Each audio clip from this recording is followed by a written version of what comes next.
முன்னொரு காலத்தில் சூரபத்மன் என்ற அசுரன் கடும் தவம் புரிந்து சிவபெருமானிடமிருந்து ஒரு வரத்தைப் பெற்றான். சிவனின் நெற்றிக் கண்ணில் இருந்து உருவான ஒரு சக்தியைத் தவிர வேறு யாராலும் தனக்கு அழிவு வரக்கூடாது என்பதே அந்த வரம். இந்த வரத்தை பயன்படுத்தி சூரபத்மன் தேவர்களை சிறைப்பிடித்து சித்திரவதை செய்து உலகையே தன் கட்டுப்பாட்டில் வைத்திருந்தான். தேவர்களின் துயரம் தீர்க்க சிவபெருமான் தனது நெற்றிக் கண்ணை திறந்தார்.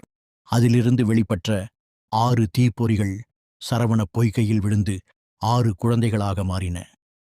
பார்வதி தேவி அந்த 6 குழந்தைகளையும் ஒன்றாக அணைக்க அவர்கள் ஓருருவாக 6 முகங்களுடன் மாறினர். அவரே முருகப்பெருமான். தேவர்களின் தளபதியாக முருகன் நியமிக்கப்பட்டார்.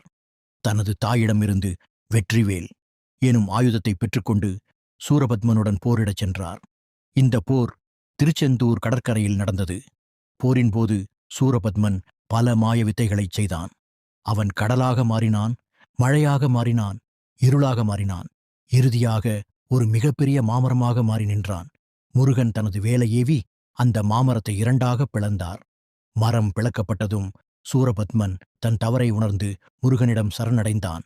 கருணையே வடிவான முருகன் அவனை அழிக்காமல் பிளக்கப்பட்ட மரத்தை 2 பகுதிகளாக மாற்றினார். ஒரு பகுதி மயிலாக மாறியது. அதை தனது வாகனமாக ஏற்றுக்கொண்டார். மறுபகுதி சேவலாக மாறியது. அதை தனது வெற்றிக் கொடியாக ஏற்றுக்கொண்டார். தீமையை அழித்து நன்மையை நிலைநாட்டிய இந்த வீரக்கதை ஒவ்வொரு ஆண்டும் கந்த சஷ்டி விழாவாக கொண்டாடப்படுகிறது.